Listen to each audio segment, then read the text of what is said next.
Welcome.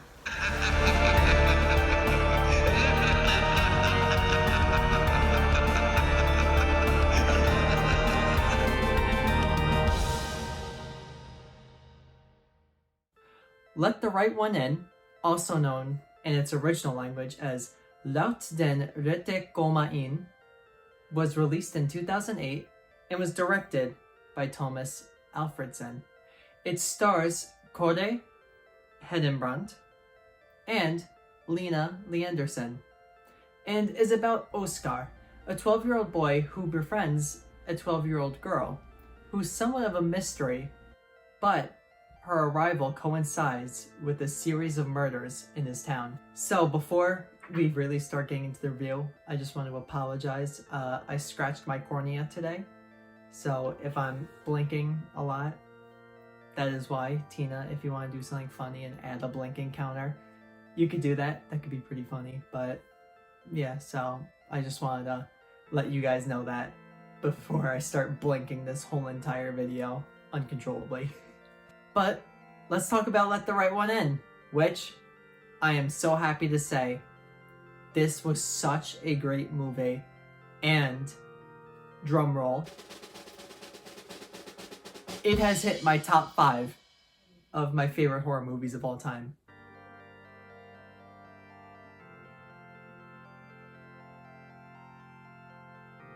Alright, hold on 1 second. Sorry, my dad was singing the alphabet outside for some reason, but it has hit my top 5 for my favorite horror movies of all time. Of course, it's a biased list. It's not going to be my in my actual best horror movies of all time. Although I think it does probably have a place on that list. Probably a top 50 list, but this was such a great horror movie, and it's a great romance movie. There's so many different genres within this movie, kind of similar to how Tremors is like sci-fi, action, adventure, and all that, but this one is completely different with it being horror, but also a romance and a drama, with the main romance being between Oskar and Eli, as he says, but I'm just gonna call her Ellie because it's a lot easier. There's so many cute scenes between Oskar and Eli, which really make the movie so much better. I mean, these kid actors are so good. Like, hats off, props to you guys. They're not in a lot of movies in Sweden, which really surprised me because they're so good in these roles. But they possibly could have become known for these roles, which often happens where you'll see an actor and you can only think of them in a specific role. When I think of that, I mean, personally for me, I think of Nicolas Cage in The Wicker Man. I just can never see him in any other role. I mean, maybe Ghost Rider. I'd be like, hey, that's Nicolas Cage. But that's probably the best example I could think about it. But yeah, they should be doing some more movies because they do such a great job as child actors. Another pro of this movie is really the cinematography. It is shot gorgeously, and there's so much to a shot, and it feels like every shot, there's a reason that it's within this movie. And it never feels like there's just a shot to kind of add time or a shot that's just kind of there. Like, every shot was precisely chosen because there's a reason, and it fits the story, it fits the scene, it fits the setting, just everything. And there's a specific shot at the end which is so amazing.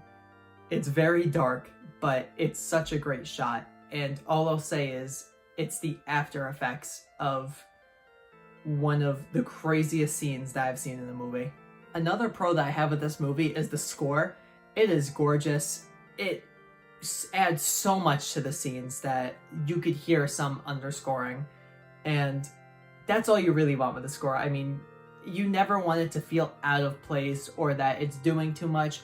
I mean, when I think of a really good score, you think of Psycho with Bernard Herrmann.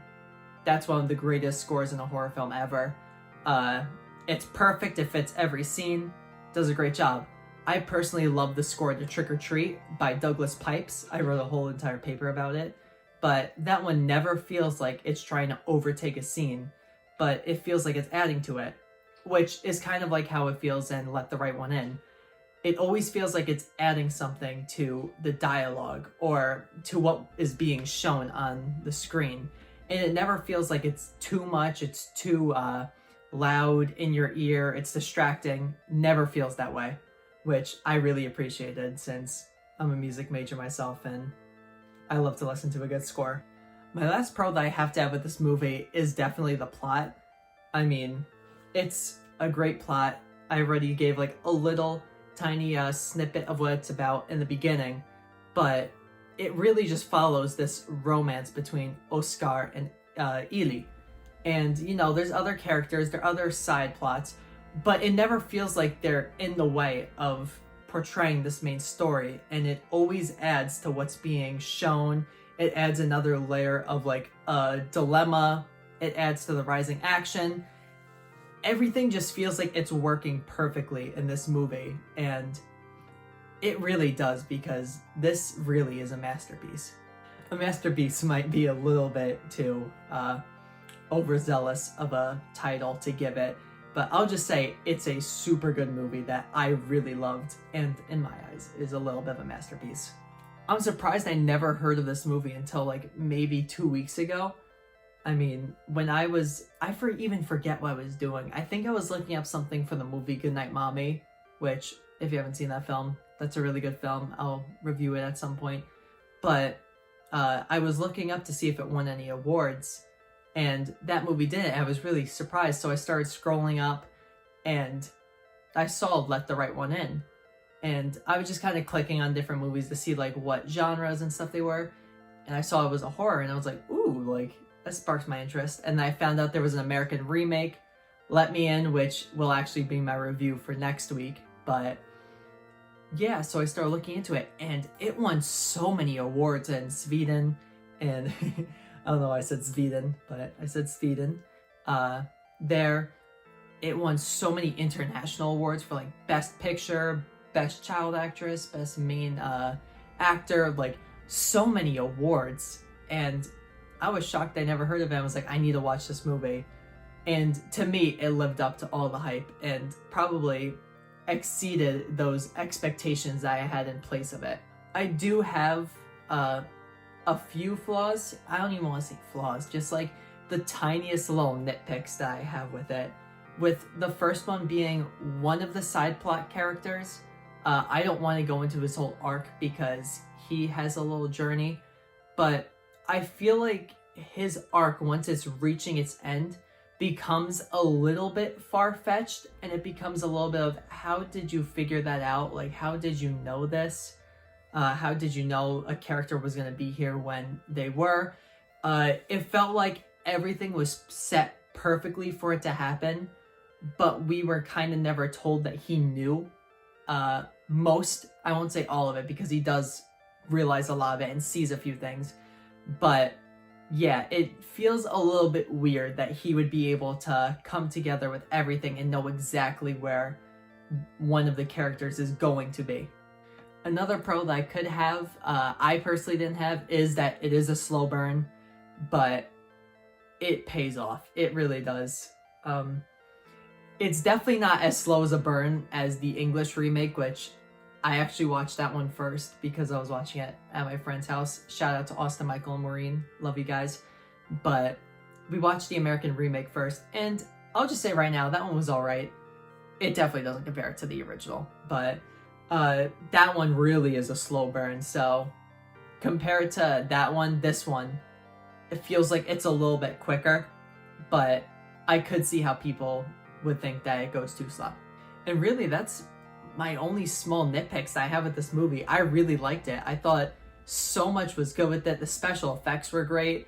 They do a great job of showing you enough and not showing you too much where it looks fake, which is a big issue that Let Me In has, where they show too much and you could obviously see everything's fake.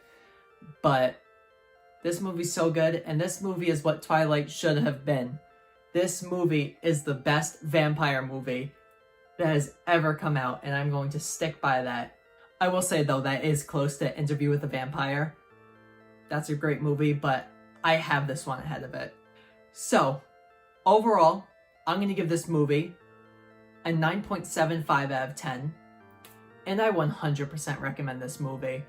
If you can't deal with subtitles because it's originally in Swedish, then you could watch Let Me In, but I really suggest watching this movie and just sucking it up if you hate subtitles, because it's so great. The subtitles never took away from the movie. At least I felt it could if, you know, you hate subtitles, but just watch this movie. It's so great. It's on the streaming service Tubi, which Tubi, I'm shouting you out so much recently. I'm looking for a sponsorship, my guy. So thank you again, everyone, for watching. And yes, next week will be Let Me In, which stars Chloe Grace Moretz, a really creepy kid, and Clay from 13 Reasons Why. So be on the lookout for that movie. But let's flash forward to the next review.